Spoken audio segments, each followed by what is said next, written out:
Video को जारी रखने के लिए सब्सक्राइब बटन दबाएं, बेल आइकन को प्रेस करें और लाइक, कमेंट एंड शेयर जरूर करें। प्यारे बच्चे नमस्कार। NCERT क्लास 12 फिजिक्स में आपका स्वागत है और आज हम बात करते हैं आज के टॉपिक की। और आज का हमारा टॉपिक है विद्युत विभव क्या है। एक बिंदु आवेश के कारण किसी बिंदु पर विभव के लिए व्यंजक ज्ञात कीजिए।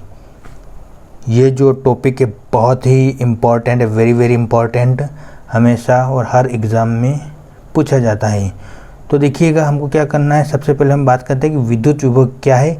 ये हम पिछली क्लास में पढ़ चुके हैं, एक बार हम इसका रिवाइज करेंगे। अभी मान लेते हैं कि हमारे पास एक एकांक धन आवेश है और ये एकांक धन आवेश है अनंत पर स्थित है। इस एकांक धन आवेश को विद्युत क्षेत्र में स्थित एक बिंदु P है, यहाँ पर लाने में कुछ कार्य किया जाता है और इस कार्य को ही हम विभव या विद्युत विभव कहते हैं और विद्युत विभव को हम कैपिटल V से प्रदर्शित करते हैं। ये हम पिछली क्लास में देख चुके हैं। हमने लिखा था किसी एकांक धन आवेश प्लस Q, ये होता है एकांक धन आवेश, अनंत से विद्युत क्षेत्र में किसी बिंदु पर लाने में किया गया कार्य। देखिए एकांक धन आवेश, ये बिंदु P जो विद्युत क्षेत्र में यहाँ से यहाँ लाने में इसको किया गया कार्य विद्युत विभव कहलाता है। जो कार्य जो किया जाता है वो कार्य ही विद्युत विभव कहलाता है और विद्युत विभव को V से प्रदर्शित करते हैं। अब हम बात करते हैं कि बिंदु आवेश के कारण किसी बिंदु पर विभव के लिए व्यंजक, ठीक है। इसके लिए हम एक बिंदु आवेश लेते हैं Q और इस बिंदु आवेश Q को O बिंदु पर स्थित कर देते हैं। क्या कि हमने इस Q को लिया है और इस Q को O बिंदु पर स्थित कर दिया है। अब ये जो Q आवेश है, ये Q आवेश अपने चारों ओर विद्युत क्षेत्र बनाएगा, अर्थात इस बिंदु आवेश Q के कारण इसके चारों ओर क्या होगा, विद्युत क्षेत्र उत्पन्न हो जाएगा। अब हम क्या करते हैं कि इस विद्युत क्षेत्र के अंदर एक बिंदु P लेते हैं। ये बिंदु P जो है इस Q आवेश का जो विद्युत क्षेत्र है इस विद्युत क्षेत्र के अंदर ही उपस्थित है और ये जो बिंदु P जो है वह बिंदु O से R दूरी पर स्थित है। ठीक है, हमने क्या है, बिंदु P जो है बिंदु O से R दूरी पर स्थित है, अर्थात बिंदु P की बिंदु O से दूरी कितनी है, R दूरी है। और हमें इसी बिंदु P पर विद्युत विभव के लिए व्यंजक प्राप्त करना है या विद्युत क्षेत्र की तीव्रता ज्ञात करनी है। बिंदु आवेश के कारण हमें बिंदु P पर विद्युत क्षेत्र की तीव्रता ज्ञात करनी है, तो इसके लिए हमें एक बिंदु आवेश की ज़रूरत पड़ेगी। और हम मान लेते हैं कि जब एक बिंदु आवेश लेंगे और वह बिंदु आवेश इस बिंदु O से बहुत ही दूर स्थित होता है। मान लेते हैं कि वो बिंदु आवेश एक अनंत पर स्थित है। ठीक है, ये बिंदु आवेश Q लेते हैं और ये बिंदु आवेश Q जो है इस बिंदु O से अनंत दूरी पर स्थित है। हम इसको क्या मान लेते हैं कि ये बिंदु आवेश अनंत दूरी पर स्थित है। अब क्योंकि हमें विद्युत क्षेत्र में स्थित किसी बिंदु पर विद्युत क्षेत्र की तीव्रता या विभव के लिए व्यंजक प्राप्त करना है, तो जो बिंदु आवेश जो अनंत पर स्थित है, हम मान लेते हैं कि अनंत पर स्थित न होते हुए एक बिंदु, और उस बिंदु को हम नाम दे देते हैं A, कि ये आवेश जो है अनंत पर न स्थित होते हुए इस बिंदु A पर स्थित है। अब यह आवेश जो है ये बिंदु A पर स्थित है, अर्थात हम कह सकते हैं कि जो Q आवेश Q0 आवेश है ये बिंदु A पर स्थित है। अब हम क्या करेंगे कि जो बिंदु A और बिंदु P की जो बीच की दूरी है उसको हम बहुत सारे छोटे छोटे भागों में विभक्त कर देते हैं। हम यह मान लेते हैं कि एक छोटा भाग लेते हैं और उसको नाम देते हैं B। ऐसे हम बहुत से छोटे छोटे भागों में बिंदु A और बिंदु P के बीच को विभक्त कर देते हैं। अब बिंदु A जहाँ पर Q0 आवेश उपस्थित है, हम इस बिंदु A से बिंदु O के बीच की दूरी x मान लेते हैं, अर्थात बिंदु O और बिंदु A के बीच की दूरी की x है। अब देखिएगा ये दूरी बहुत अधिक होती है और हमने बिंदु A से बिंदु P की बीच की जो दूरी है उसको छोटे छोटे भागों में विभक्त की थी, इसलिए अल्पभाग कहलाएंगे। यानी कि इस दूरी के कंपेयर में जो AB के बीच की दूरी है ये बहुत ही कम दूरी है, एक अल्प दूरी है, इसको अपन अल्प मान लेते हैं या हम इसको एक अल्पांश कह सकते हैं। और A से B की जो दूरी हम मान सकते हैं वो होगी dx। ठीक है, हमने बिंदु A और बिंदु B की दूरी dx मानी। अगर ये बहुत अधिक दूरी है तो ये बहुत एक अल्पांश पार्ट है, बहुत छोटा पार्ट है, इसलिए इसकी दूरी हमने dx अर्थात हमने x के आगे d लगा दिया तो dx हो गया। और dx एक अल्पांश होता है, बहुत छोटा भाग होता है। अर्थात जो dx दूरी है वह दूरी A और बिंदु A और बिंदु B के बीच की दूरी है, और x जो दूरी है वो बिंदु A और बिंदु O के मध्य की दूरी है। अब हमें क्या देखना है कि इस बिंदु A पर स्थित आवेश Q को बिंदु B पर लाने में कितना कार्य किया जाता है। अर्थात हमको बिंदु A से इस Q आवेश को बिंदु B पर यानी dx दूरी तय करके कितना कार्य किया जाता है, ये हम ज्ञात करेंगे कि इस आवेश को बिंदु A से बिंदु B तक लाने में कितना कार्य करना पड़ता है। और जब हमें कार्य पता चल जाता है तो हम बड़ी आसानी से ज्ञात कर सकते हैं विद्युत विभव। और विद्युत विभव के बारे में हम यही पढ़ के आए हैं कि किए गए कार्य को ही विद्युत विभव कहते हैं। तो हम बिंदु A से बिंदु B के बीच में किए गए कार्य की गणना करेंगे। अभी हमने जितना भी एक्सप्लेन किया है उसको थोड़ा हम लिख लेते हैं। देखिएगा, माना बिंदु O पर आवेश Q स्थित है। देखिए, बिंदु O पर आवेश Q स्थित है तथा बिंदु O से R दूरी पर एक बिंदु P है। देखिए, इस बिंदु O से ये R दूरी पर एक बिंदु P स्थित है जिस पर विभव ज्ञात करना है, और हमें इसी बिंदु पर विभव का मान ज्ञात करना है। आगे देखिएगा कि बिंदु O से x दूरी पर एक बिंदु A स्थित है, और इस बिंदु A पर इस आवेश के कारण विद्युत क्षेत्र की तीव्रता कितनी होगी। और ये हम पिछले लेक्चर में पढ़ के आए हैं विद्युत क्षेत्र की तीव्रता के बारे में। तो हम आगे लिखेंगे, बिंदु O से x दूरी पर एक बिंदु A स्थित है। ठीक है, A स्थित है, अतः बिंदु A पर विद्युत क्षेत्र की तीव्रता, इस बिंदु A पर विद्युत क्षेत्र की तीव्रता, और हम विद्युत क्षेत्र की तीव्रता को रिप्रेजेंट करते हैं कैपिटल E से। और विद्युत क्षेत्र की तीव्रता जो होती है 1/4 pi epsilon 0 into Q upon x square. वहाँ पर था Q अपॉन R स्क्वायर, क्योंकि वहाँ पर दूरी R थी और यहाँ पर दूरी कितनी है, x है, इसलिए हम, ठीक है, यहाँ पर दूरी A और बिंदु O और बिंदु A के बीच की दूरी x है, इसलिए हम यहाँ पर ले रहे हैं अपॉन में x स्क्वायर। तो विद्युत क्षेत्र की तीव्रता होती है E equal 1/4 pi epsilon 0 into Q upon में x स्क्वायर, और इसको हम नाम देते हैं समीकरण नंबर 1। एक बार और चित्र में देखिएगा कि हमने बिंदु A से बिंदु P के जो बीच की दूरी है उनको हम छोटे छोटे अल्पांशों में विभक्त किया था, और जो एक अल्पांश हमने लिया था बिंदु A और बिंदु B, और इन दोनों के बीच का जो अल्पांश लिया था वो dx नाम दिया था हमने। अब देखिएगा कि बिंदु A और बिंदु B की दूरी एक बहुत ही कम दूरी है, एक अल्पांश है। अगर इनकी दूरी भी कम होगी तो इनको कार्य भी कम करना पड़ेगा। जितनी दूरी कम होगी उतना ही हमको कार्य कम करना पड़ेगा। अर्थात हम कह सकते हैं कि बिंदु A और बिंदु B के बीच में इस आवेश को हम ले जाते हैं तो एक अल्प कार्य ही करना पड़ेगा। तो अब देखिएगा अल्प कार्य होता क्या है कि यदि इस आवेश को बिंदु A से बिंदु P तक ले जाते हैं तो पूरा कार्य करना पड़ेगा, और हम पूर्ण कार्य या कुल कार्य को हम रिप्रेजेंट करते हैं W से।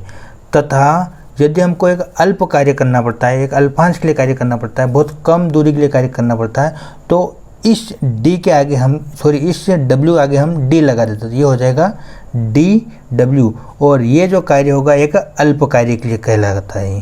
तो ये क्या कहलाता है? अल्प कार्य। ठीक है, ये जो डब्ल्यू रहेगा ये पूर्ण कार्य के लिए, कुल कार्य के लिए, और डी डब्ल्यू जो रहेगा ये अल्प कार्य के लिए। इसलिए इस बिंदु ए से बिंदु बी तक इस क्यू आवेश को ले जाने में एक अल्प कार्य करते हैं, और अल्प कार्य जो होता है वो डी डब्ल्यू होता है। तो हम अब आगे लिखेंगे कि अब बिंदु ए के समीप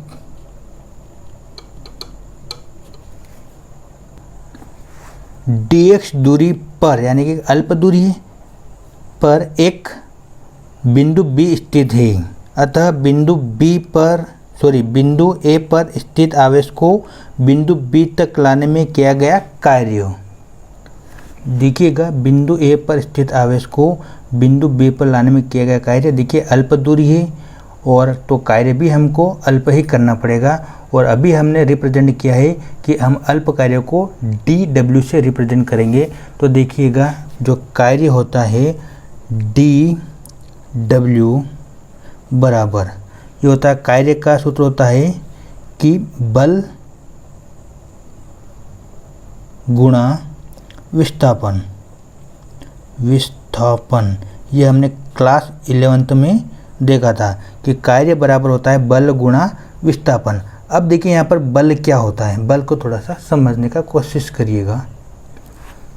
कार्य इक्वल बल गुणा विस्थापन, और कार्य जो अल्प है, अल्पांश है, इसलिए अब इसको कार्य को हम रिप्रेजेंट कर रहे हैं डी डब्ल्यू से। अब देखिए, बल को हम रिप्रेजेंट करते हैं एफ से। थोड़ा सा समझने की कोशिश करते हैं कि बल यानी एफ, और एफ बराबर होता है क्यू इंटू ई। अब क्यू क्या है? क्यू एक आवेश है, एकांक आवेश है, और हम जानते हैं जो एकांक आवेश जो होता है, एकांक आवेश, देखिएगा एकांक आवेश अर्थात एकांक आवेश का मान होता है 1 कूलम। 1 कूलम ये मान जो होता है एकांक आवेश Q का मान होता है 1 कूलम, अर्थात Q बराबर 1। यदि हम Q का मान 1 यहाँ पर रखें तो ये हो जाएगा F बराबर E, यानी कि बल जो बदल जाएगा तीव्रता में, इसलिए हम यहाँ पर बल की जगह लिख देते हैं E। E मतलब तीव्रता, और विस्थापन। अब देखिएगा कि डी डब्ल्यू इक्वल, अब बल यानी F, और F को हमने बदला था E में, और E होता है तीव्रता। तो हम बल की जगह लिख देंगे तीव्रता गुणा विस्थापन।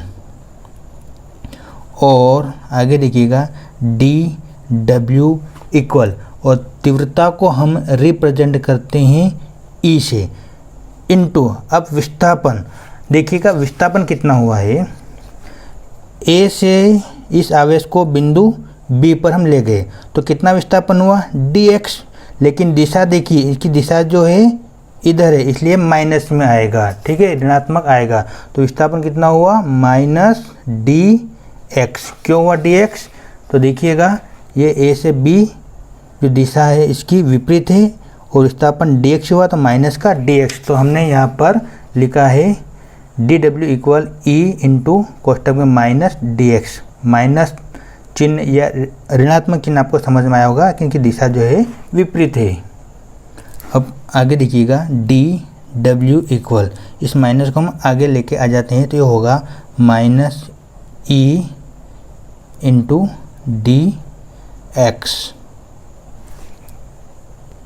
अब हम क्या करेंगे, जो हमारे पास ई जो तीव्रता है, जो हमने समीकरण 1 में ई का जो मान निकाला था E equal 1/4 pi epsilon 0 Q upon x square, ये मान हम यहाँ पर इस ई की जगह रख देंगे। तो देखिए क्या बनेगा, डी डब्ल्यू इक्वल माइनस चल ही रहा है, ई का मान हम समीकरण 1 से रखेंगे, ये बनेगा 1/4 pi epsilon 0 into Q upon में एक्स स्क्वायर और साथ में क्या चल रहा है डी एक्स।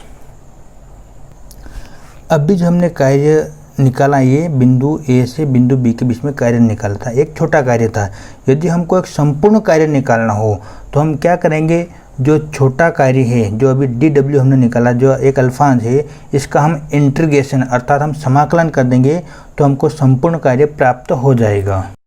संपूर्ण कार्य जो हम समाकलन के माध्यम से निकालेंगे, ये निकालने के साथ ही साथ हम लिमिट का भी उपयोग करेंगे, अर्थात हम इस जो क्यू आवेश है इसको हम अनंत से बिंदु P पर ले गए, यानी कि हम इसको अनंत से r दूरी तक ले गए।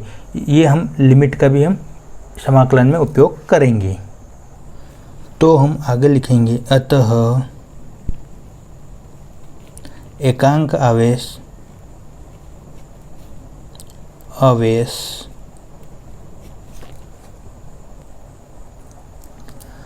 को अनंत से बिंदु P पर लाने में किया गया कार्य अर्थात बिंदु P पर विद्युत विभव। देखिएगा हमने लिखा है कि ये एकांक आवेश को बिंदु P पर लाने में किया गया कार्य, और हम जानते हैं कि यदि कोई आवेश जो अनंत पर स्थित है और उसको हम विद्युत क्षेत्र में स्थित किसी बिंदु P पर लाते हैं, और जो लाने में जो कार्य किया जाता है वह कार्य ही विभव कहलाता है। इसलिए हमने यहाँ पर लिखा है अर्थात बिंदु P पर विद्युत विभव। और हम विद्युत विभव को कैपिटल V से दर्शाते हैं, तो विभव बराबर होता है समाकलन dw, और हमने यहाँ पर लिमिट भी रखा है अनंत से r तक, अर्थात हम बिंदु जो आवेश है बिंदु आवेश उसको हम अनंत से बिंदु P पर स्थित r दूरी पर हम उसको लेके आ रहे हैं, इसलिए हमने लिमिट रखा है अनंत से लगाकर r तक। और dw जो है ये एक अल्प कार्य है, तो हम यहाँ से क्या करेंगे dw का मान जो है यहाँ पर रख देंगे। तो देखिएगा v इक्वल समाकलन अनंत से लगाकर r तक, और dw का मान रखेंगे हम -1/4 pi epsilon 0 into Q upon x square और dx। ये हमने dw का मान रखा है यहाँ से। अब जो कांस्टेंट चीज़ है उसको हम क्या करेंगे बाहर कर देंगे। देखिएगा v इक्वल माइनस क्यू भी कांस्टेंट है q, और 4 पाई एप्सिलॉन 0 और इन समाकलन इन्फिनिटी टू r। ठीक है, अब समाकलन के अंदर क्या बचा है, सिर्फ और सिर्फ 1 में एक्स स्क्वायर और dx। ठीक है, अब हमें सिर्फ 1 एक्स स्क्वायर का इंटीग्रेशन अर्थात हमको इसका समाकलन करना है। तो हम यहाँ पर एक स्टेप और बढ़ाते हैं कि v equal -q/4 pi epsilon 0 समाकलन इन्फिनिटी टू r। और अब जैसे हम इस x को ऊपर ले जाएंगे, जो x की जो पावर है वो माइनस हो जाएगी। तो देखिएगा, तो हम x को क्या कर रहे हैं, इसको ऊपर ले जा रहे हैं, तो यहाँ पर इसको ऊपर ले जाते हैं, जो पावर है इसकी है माइनस में चल जाएगी, और इनटू में क्या चल रहा है dx। कुछ नहीं किया हमने, इस x को जो बटे में इसको ऊपर ले गए, जो पावर होती वो माइनस में चली जाती है। अब हम इसका समाकलन करेंगे, और हम जानते हैं समाकलन हमने क्लास 11 में पढ़ा था। देखिए क्या होगा, -q/4 पाई एप्सिलॉन 0। अब जैसे हम समाकलन करेंगे तो यहाँ से समाकलन का चिन्ह हट जाएगा। तो देखिएगा समाकलन बहुत इजी है, कुछ नहीं करना है, जो x की पावर है उसको ऐसा का ऐसा लिखना है, इसकी पावर में +1 करना, और जो प्रोसेस हमने इसके x के पावर में की वही प्रोसेस हमें x के बटे में करना है, यानी कि -2 + 1, और ये ब्रैकेट लगाना है। ब्रैकेट लगाने के बाद जो लिमिट है वो लिखना है। लिमिट कहाँ से कहाँ तक है, r से लगाकर अनंत तक। तो हमने इस x की पावर -2 का हमने समाकलन किया, कुछ नहीं किया है, x की पावर -2 सेम टू सेम +1, और जो अपॉन में जो इस x की पावर में क्या है वही कि हम इसके पूरे के अपॉन में करेंगे। तो यहाँ पर बन जाएगा -2 + 1, ये होता है इसका x की पावर -2 का समाकलन। ठीक है, इसको थोड़ा और हम सोल्व करते हैं तो ये क्या बनेगा, v equal -q/4 pi epsilon 0। अब देखिएगा -2 + 1 माइनस प्लस माइनस होगा और चिन्ह उसका है जो बड़ी पावर है। ठीक है, तो यहाँ पर x की पावर -1 यानी -2 में से +1 गया तो -1 बचा है, और अपन में भी यही चलेगा कि -2 + 1 यानी कि -1, और हमारी पावर कहाँ से कहाँ तक चल रही है, लिमिट r से लगाकर अनंत तक। अब देखिएगा v इक्वल यानी कि विभव माइनस और ये माइनस माइनस क्या हो जाएंगे, कैंसिल, या माइनस माइनस प्लस हो जाएगा। देखिए इस माइनस से ये माइनस हट जाएगा। ठीक है, ये दोनों आपस में कैंसिल हो जाएंगे। तो फाइनली हमारे पास क्या बचा है, q/4 पाई एप्सिलॉन 0, और यहाँ पर c बचा है x की power -1 limit r to infinity. अब आगे देखिएगा v equal q/4 pi epsilon 0। अब देखिएगा कि जिस प्रकार पहले हम कोष्टक सेम टू सेम ऐसा लगा देते हैं, जिस प्रकार हम यहाँ से हम x की पावर 2 को ऊपर ले गए तो माइनस हो गई थी। अब देखिए x की पावर ऊपर है, उसको नीचे ले जाएंगे तो जो माइनस की पावर ये प्लस में हो जाएगा, तो ये बन जाएगा 1/x।